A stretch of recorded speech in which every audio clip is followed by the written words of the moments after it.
Okay, तो अब हम पढ़ रहे हैं what are the various mechanical properties and use of different type of tool materials, कि प्रत्येक पदार्थ के क्या क्या गुण होने चाहिए और उनका उपयोग कैसे करते हैं। तो इस चीज़ को हम लोग कई बार वीडियो में, कई बार क्लास में भी कवर कर चुके हैं।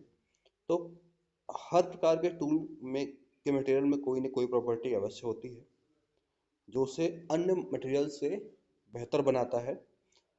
कटिंग टूल के निर्माण के लिए सामान्यतः निम्न पदार्थों का प्रयोग किया जाता है। सबसे पहला जो हमारा है वो है प्लेन कार्बन स्टील। तो नॉर्मल जो हमारा कार्बन स्टील है उसमें कार्बन की मात्रा जो 0.8 से 1.5% तक होती है। यहाँ ये ध्यान रखने वाली बात है कि कार्बन स्टील में जो मात्रा है वो 0.8 से 1.5% तक होगी। कार्बन स्टील टूल का प्रयोग, जो प्रमुख इसका लक्षण है वो यह है कि इन टूल्स में हीट और वियर रेजिस्टेंस कम होता है। इन टूल्स की कठोरता, हार्डनेस कम होती है तथा ये टूल जो है, सबसे जो प्रॉब्लम वाली बात है कि 200 डिग्री सेंटीग्रेड से 250 डिग्री सेंटीग्रेड तापमान पर अपनी कठोरता खो देते हैं। साधारणतः कार्बन स्टील केवल निम्न cutting speed up to 12 metre प्रति मिनट तक ही उपयोगी होते हैं। एक साधारण कार्बन स्टील का स्पेसिफिक कंपोजिशन निम्न दिया हुआ है। देखिए इसमें कार्बन 0.8 से 1.3%, सिलिकॉन 0.1 से 0.4%, मैग्नीशियम Mn 0.1 से 0.4% तक होता है। ये जो स्टील अपेक्षाकृत सस्ते, फोर्जिंग में आसान तथा कठोर करने में सरल होते हैं। इन इस्पातों को प्रमुख रूप में वर्गीकृत किया जा सकता है। पहला है वाटर हार्डनिंग स्टील और सेकेंड हमारा है ऑयल हार्डनिंग स्टील। इन इस्पातों का प्रयोग मुख्यतः लकड़ी, मैग्नीशियम, पीतल, एल्युमिनियम आदि के लिए milling cutters, twist drills, turning tools, form tools आदि के निर्माण में होता है। ठीक है, तो सबसे पहले हमारा जो था वो कार्बन स्टील का हो गया। सेकेंड हमारा है मीडियम एलॉय स्टील या मध्यम एलॉय स्टील। टूल की कठोरता को बढ़ाने के लिए स्टील में साधारण कार्बन मिलाने से इसमें भंगुरता बढ़ती है। कार्बन टूल के ब्रिटलनेस को काफ़ी बढ़ा देता है, लेकिन यदि इसमें क्रोमियम और मॉलिब्डेनम की थोड़ी मात्रा मिला दी जाए तो जो टूल स्टील है कठोरता है यानी हार्डनेस में पर्याप्त वृद्धि हो जाती है। वेयर रेजिस्टेंस को बढ़ाने के लिए कभी कभी इसमें 4% टंगस्टन मिलाया जाता है। यह इस्पात जो है, यह स्टील जो है उस साधारण कार्बन स्टील की तुलना में वियर एंड शॉक रेजिस्टेंस इसका अधिक होता है। एलॉय स्टील का परफॉर्मेंस साधारण कार्बन तथा हाई स्पीड स्टील के बीच का होता है, परंतु ये स्टील 250 से 350 डिग्री के तक के तापमान पर अपनी हार्डनेस को खो देते हैं। इस प्रकार के ड्रिल्स का उपयोग इस प्रकार के स्टील का उपयोग ड्रिल्स, टैप्स तथा रिमर्स आदि के निर्माण में मुख्यतः किया जाता है। तो हमारा जो मीडियम एलॉय स्टील था, इसमें हमने देखा कि इसकी जो कठोरता है वो 250 से 350 तक के तापमान पर अच्छी बनी रहती है, उसके बाद ही अपनी कठोरता खोने लगते हैं। इसीलिए इनका उपयोग इस तरीके से डिज़ाइन किया जाता है कि तापमान जहाँ पे 250 से 350 तक ही हो, उससे आगे ना हो। और इस प्रकार के इस्पात का प्रयोग ड्रिल्स, टैप्स तथा रीमर्स के निर्माण में अत्यधिक होता है। अगला हमारा है high speed steel. High speed steel जैसा कि इसके नाम से है और ये बहुत ही इंटरेस्टिंग मटेरियल है, इसका उपयोग जो है एक क्रांतिकारी भरा उपयोग था। तो हाई स्पीड स्टील के उपयोग से मशीनिंग स्पीड में पर्याप्त वृद्धि करना संभव हो पाया है, इसीलिए इसको हाई स्पीड स्टील कहते हैं। इस स्टील का प्रमुख जो लक्षण है कि यह हार्डनेस तथा हाई वियर रेजिस्टेंस है। कार्बन स्टील टूल्स की तुलना में उच्च गति इस्पात के टूल्स को 2 से 3 गुनी उच्चतर कटिंग स्पीड पर ऑपरेट किया जा सकता है और लगभग 900 डिग्री सेंटीग्रेड तक अपनी कठोरता बनाए रखते हैं। कटिंग स्पीड 0.75 से 1.8 मीटर पर सेकंड तक हो सकती है, लेकिन इससे अधिक होने पर ये टूल्स जो है बहुत तेज़ी से, काफ़ी हाई स्पीड में फेल कर जाते हैं। उच्च गति हाई स्पीड स्टील की नॉर्मली 3 टाइप्स होते हैं। इन टाइप्स को हम एक एक करके देख रहे हैं। पहला हमारा 1841 high speed steel. 18-4-1 high speed steel को हम, इसमें 18 और 4 और 1 जो है ये अलग अलग इसके एलिमेंट्स हैं। 18% इसमें टंगस्टन होता है, 4% क्रोमियम होता है और 1% वेनेडियम होता है। ठीक है। हाई स्पीड स्टील में टंगस्टन मिलाने से हार्डनेस तथा स्टेबिलिटी बढ़ जाती है। ओके, यहाँ पे हम टंगस्टन और वेनेडियम मिला रहे हैं। इसमें 18% टंगस्टन है W, 4% क्रोमियम है और 1% वेनेडियम है। हाई स्पीड स्टील में टंगस्टन मिलाने से क्या हो रहा है, इसका हार्डनेस तथा स्टेबिलिटी बढ़ जाती है। यह स्टील उच्च क्वालिटी के टूल स्टील में से एक होता है और इसे और अधिक प्रभावशाली बनाने के लिए स्ट्रक्चर में कुछ बिना संरचना वाले कुछ स्टील्स में वेनेडियम की प्रतिशत मात्रा में कुछ वृद्धि कर दी जाती है। इसके फलस्वरूप यह इस्पात हैवी ड्यूटी वर्क्स में भी प्रयोग हो सकता है। अगला हमारा है 6642 मॉलिब्डेनम हाई स्पीड स्टील। इसमें 6% मॉलिब्डेनम, 6% टंगस्टन, 4% क्रोमियम, 2% वेनेडियम मिला होता है। मॉलिब्डेनम और वेनेडियम कार्ब जो टूल की धार को तेज रखने में के लिए मिलाए जाते हैं। इस स्टील में जो हमारा ये स्टील है उत्तम श्रेणी की कटिंग एबिलिटी होती है। यह मजबूत भी होता है तथा इस प्रकार के स्टील अन्य प्रकार के स्टीलों की तुलना में विशेषतः ड्रिलिंग तथा टैपिंग के लिए बेहतर तथा सस्ते माने जाते हैं। और हमारा जो लास्ट टाइप है वो है सुपर हाई स्पीड स्टील, जिसको हम कोबाल्ट हाई स्पीड स्टील भी कहते हैं। तो इसमें क्या है कि जो हमारा कोबाल्ट हाई स्पीड स्टील है इसमें टंगस्टन 20%, ओके, टंगस्टन का अमाउंट आपने देखा कि काफ़ी बढ़ा दिया गया है। 4% क्रोमियम, 2% वोनेडियम एंड 12% कोबाल्ट को मिला दिया जाता है। कोबाल्ट को स्टील में मिक्स करने से कटिंग टूल की हार्डनेस तथा वियर रेजिस्टेंस में काफ़ी इम्प्रूव होता है। जो टूल की हाई स्पीड पर हाई टेम्परेचर पर गुड कटिंग एफिशिएंसी बनी रहेगी तथा इस स्टील का उपयोग हैवी कटिंग ऑपरेशंस के लिए होता है। उपरोक्त जो हमारे सारे एलॉयज एलिमेंट्स में लगभग 0.025% सल्फर इम्प्योरिटी के रूप में होता है तथा 0.25 मैग्नीज होती है, जो सल्फर के साथ मिलकर मैग्नीज सल्फाइड बनाती है तथा जो तन्यता में कमी को रोकती है। टंगस्टन तथा मॉलिब्डेनम मिश्र धातु में मिलकर जटिल कॉम्प्लेक्स कार्बाइड बनाते हैं।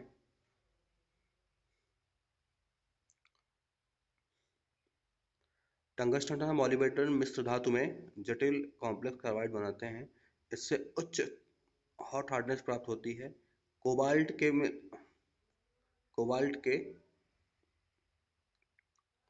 मिलने से उच्च तथा तप्त कठोरता प्राप्त होती है। यह फेराइड मैट्रिक्स में ठोस विलयन सॉलिड सॉल्यूशन बनता है, जिससे पुनः क्रिस्टलीकरण तापमान क्रिस्टलाइजेशन टेम्परेचर बढ़ता है, जिससे कि मटेरियल उच्च तापमानों पर स्ट्रेन हार्डनिंग के परिणाम स्वरूप प्राप्त होने वाली कठोरता को बरकरार रखा जा सकता है। वेनेडियम हाई स्पीड स्टील में अत्यंत कठोर कार्बाइड बनाता है। इससे सभी वर्किंग टेम्परेचर्स पर टूल के घिसन प्रतिरोधकता में वृद्धि हो जाती है। डिफरेंट टूल मटेरियल की कठोरता पर तापमान के प्रभाव को प्रदर्शित किया जा सकता है। हमारा जो ये स्टील है इसके तीनों वेरिएंट्स के हमने यहाँ पे स्टडी कंप्लीट कर ली। अब हम सीमेंटेड कार्बाइड की बात करेंगे। सीमेंटेड कार्बाइड टूल जो है स्टील को छोड़कर कास्ट आयरन तथा अन्य अधिकतर पदार्थों की मशीनिंग के लिए प्रयुक्त होते हैं। स्टील की मशीनिंग इन औजारों द्वारा संतोषजनक प्रकार से नहीं हो सकती, क्योंकि जो चिप्स की जो प्रवृत्ति होती है, जब चिप्स बनते हैं, वो कार्बाइड के साथ चिपकने या वेल्ड होने लगते हैं, जिससे कि टूल हमारा खराब हो जाता है। कार्बाइड कटिंग टूल्स को केवल पावर मेटलर्जी टेक्निक से बनाया जाता है तथा इन्हें सिंटर्ड टूल भी कहते हैं। इनकी जो मैन्युफैक्चरिंग है वो पाउडर मेटलर्जी के जरिए बनाई जाती है। यह मुख्यतः टंगस्टन कार्बाइड तथा कुछ मात्रा में टाइटेनियम कार्बाइड के कणों को बाइंडर के रूप में मिलाकर निकेल अथवा कोबाल्ट के चूर्ण में मिलाकर एक माउल्ड में दबाकर एक्चुअल आकार प्राप्त किया जाता है। इसके बाद इनको 1400 डिग्री सेंटीग्रेड के तापमान पर सिंटरित किया जाता है। इसके फलस्वरूप ये ठोस तथा कठोर पदार्थ का रूप ले लेते हैं। कठोरता में हीरे के बाद ये टूल्स ही आते हैं। 900 डिग्री सेंटीग्रेड से 1000 डिग्री सेंटीग्रेड तक के तापमान पर वह अपनी कठोरता कायम रखते हैं। यही कारण है कि इनका उपयोग हाई स्पीड स्टील यानी हाई स्पीड पे कटिंग में किया जा सकता है। ये टूल जो है शीघ्रता से धातु को काटकर अच्छी सरफेस फिनिश प्रदान कर सकते हैं। इनकी उच्च गति इस्पात की अपेक्षा 4 से 6 गुनी होती है। महंगा होने के कारण सिंटरित या सीमेंटेड कार्बाइड इस्पात के केवल टिप्स का उपयोग किया जाता है, जिन्हें कार्बन स्टील के सैंक पर ब्रिजिंग करके जोड़ दिया जाता है या फिर क्लैंप द्वारा कस दिया जाता है। सीमेंटेड कार्बाइड का सबसे बड़ा जो ड्रॉबैक है कि इनका उपयोग स्टील कटिंग में बहुत लिमिटेड हो जाता है, क्योंकि इसमें जो चिप्स हैं उनके साथ परमानेंट ज्वाइनिंग या वेल्डिंग जैसे चांसेस को देखा गया है। ठीक है, या जो चिप निकलता है वो वेल्ड या जुड़ जाते हैं और जिससे टूल हमारा खराब हो जाता है। इसी वजह से इसको हम स्टील्स की मशीनिंग में इसका उपयोग नहीं करते। अगला हमारा जो है वो है सिरेमिक्स। सिरेमिक्स हमारे अत्यंत कठोर पदार्थ होते हैं। इनको सिंटरित एल्युमिनियम ऑक्साइड और विभिन्न बोरान नाइट्राइड के चूर्णों से बनाया जाता है। इन चूर्णों को भली भांति मिलाकर इन्हें लगभग 1700 डिग्री सेंटीग्रेड दाब पर हॉट प्रेस्ड या सिंटर्ड किया जाता है। सिरेमिक्स कार्बाइड से सस्ते होते हैं और इन्हें टूल टिप के रूप में ब्रिजिंग या क्लैंपिंग करके जोड़ा जाता है। ये लगभग 1200 डिग्री सेंटीग्रेड तक तापमान पर भी आसानी से अपनी हार्डनेस को बनाए रखते हैं। भंगुर होने के कारण या ब्रिटिल होने के कारण ये टूल शॉक सहने में शॉक के साथ स्टैंड करने की इनकी एबिलिटी है वो बहुत कम होती है। इसी वजह से इन टूल्स का उपयोग केवल फिनिशिंग क्रियाओं में किया जाता है। सिरेमिक टूल्स में हीट कंडक्टिविटी तथा बेंडिंग स्ट्रेंथ भी बहुत कम होती है, परंतु कंप्रेसिव स्ट्रेंथ बहुत अच्छी होती है। इन टूल्स को सीमेंटेड कार्बाइड की तुलना में 4 गुनी तथा उच्च हाई स्पीड स्टील की तुलना में लगभग 40 गुनी, ध्यान रखने वाली बात है यहाँ पे, इन टूल्स को सीमेंटेड कार्बाइड की तुलना में 4 गुना तथा सिरेमिक्स को हाई स्पीड स्टील की तुलना में 40 टाइम्स ज़्यादा कटिंग स्पीड पर उपयोग किया जा सकता है। सिरेमिक टूल्स पर प्रायः 5% से 7% तक का नेगेटिव रैक एंगल प्रदान किया जाता है, ताकि जो टूल का स्ट्रेंथ है वो बरकरार रखा जा सके। इससे कटिंग एजेस को स्ट्रेंथ मिलती है तथा कम हीट कंडक्टिविटी होने के कारण इन्हें सदैव कटिंग फ्लूइड्स के साथ उपयोग किया जाता है, ताकि जो हमारा कटिंग फ्लूइड है वह इनसे जो हीट जो जनरेट हीट हो रही है उसको लगातार रिमूव करता रहा है। सिरेमिक टूल्स का प्रयोग जो है कास्ट आयरन, प्लास्टिक आदि के मशीनिंग में, सेमी फिनिश या फिनिशिंग में टर्निंग में किया जाता है। तो हमने देखा कि सिरेमिक्स जो हमारा था ये, इसमें सब कुछ तो ठीक है, लेकिन सबसे जो बड़ी प्रॉब्लम है, ड्रॉबैक सिरेमिक्स का है, वो ये है कि सिरेमिक जो है शॉक रेजिस्टेंस नहीं होते हैं और इनके साथ साथ थर्मल कंडक्टिविटी या हीट उसका भी इशू आता है। इसी वजह से इनको केवल फिनिशिंग के जॉब्स में ही, फिनिशिंग के कामों में उपयोग किया जाता है। इनमें 5 to 7 डिग्री का नेगेटिव रैक एंगल दिया जाता है तथा इनका यूज जो है वो हमारा वो कटिंग फ्लूइड के साथ करते हैं, ताकि जितनी भी हीट जनरेट हो वो सारी की सारी हीट टूल के साथ जो है वो आसानी से कैरी फॉरवर्ड हो जाए। अगला हमारा जो टूल है वो हम डायमंड की बात कर रहे हैं। हीरो जो हीरे हमारे डायमंड होते हैं, ये सबसे कठोरतम पदार्थ होते हैं। इनका प्रयोग ऐसे कठोर पदार्थों की कटिंग में होता है जिन्हें अन्य पदार्थों के टूल द्वारा कटिंग करना संभव नहीं हो सकता। ये ऐसे सॉफ्ट मटेरियल पर हल्के कट लगाने के लिए भी प्रयोग किए जाते हैं जहां एक्यूरेसी तथा सरफेस फिनिश बहुत ही आवश्यक होते हैं। डायमंड का उपयोग प्रायः कठोर रबर, कांच, प्लास्टिक तथा अन्य आवर्षीय पदार्थों के कटिंग में होता है तथा कटिंग स्पीड 330 से 1700 मीटर पर मिनट के बीच रखी जाती है। यहाँ पे आप देखेंगे कटिंग स्पीड बहुत ज़्यादा है। और डायमंड्स को सिंगल पॉइंट कटिंग टूल के रूप में उपयोग किया जाता है। अत्यधिक महंगा होने के कारण इससे केवल जो टूल का अगला भाग है टूल टिप बनाया जाता है। इसके अपघर्षी पहिए भी यानी ग्राइंडिंग व्हील भी बनाए जाते हैं जो कि मार्बल, पत्थरों आदि को काटने के लिए उपयोग किए जाते हैं। हाई हार्डनेस तथा ब्रिटलनेस होने के कारण इन टूल को हाई स्पीड पर प्रयोग करने के लिए हाई रिजिडिटी के सहारे की सपोर्ट की आवश्यकता होती है। जो डायमंड हमारा है उसका कटिंग टूल पार्टिकल्स से बने होते हैं जो कि सिंगल क्रिस्टल, लेस क्लियर तथा दोष रहित, फॉल्ट फ्री होते हैं। तो ये तो हमारे डायमंड की बात हो गई। तो हमने फिर से मैं एक बार रिवाइड अगर करना चाहूँ तो हमने आपको बताऊँ, सबसे पहले हमने कार्बन स्टील की बात की, फिर मीडियम एलॉय स्टील की बात की, हाई स्पीड स्टील की बात की, सीमेंटेड कार्बाइड की बात की, सिरेमिक्स की बात की, डायमंड की बात की। अब जो है हम एब्रेसिव पार्टिकल्स की बात करने जा रहे हैं कि एब्रेसिव पार्टिकल्स क्या होते हैं, कैसे उनका हम टूल में यूज करते हैं, उनकी क्या प्रॉपर्टीज है। तो ये देखिए, जो हमारा एब्रेसिव पार्टिकल्स जो हमारे हैं वो पार्टिकल्स एब्रेसिव व्हील तथा एब्रेसिव स्टोन में लूज या बॉन्ड के रूप में प्रयोग किया जाता है। कठोर पदार्थों के अपघर्षण में, ग्राइंडिंग में तथा हाईली फिनिश्ड प्रोडक्ट प्राप्त करने के लिए अपघर्षी पदार्थ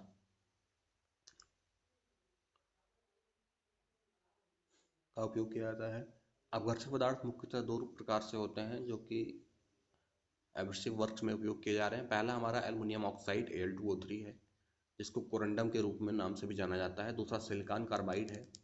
एल्युमिनियम ऑक्साइड का जो प्रयोग है वो समस्त टेंसाइल मटेरियल्स के अपघर्षी का प्रयोग निम्न तनावी पदार्थ है, लो टेंसाइल मटेरियल तथा नॉन फेरस मेटल के रूप के अपघर्षण में होता है। और दूसरा यूकॉन जो आपका है एक नाइट्राइड रिफ्रैक्टरी एलिमेंट होता है जिसमें 50% कोलम्बियम, 30% टाइटेनियम, 20% टंगस्टन तथा कार्बाइड शून्य होता है। इसमें अति उत्तम तापीय आघात प्रतिरोध, excellent thermal shock resistance, high hardness तथा डिफ्यूजन की उच्च प्रतिरोधकता होती है। यह थ्रो अवे इंसर्ट के रूप में उपलब्ध होता है जिसकी कटिंग एजेस की जो आपकी लाइफ है वो जो हमारे नॉर्मल या कन्वेंशनल कार्बाइड की तुलना में 3 से 5 गुना अधिक होती है।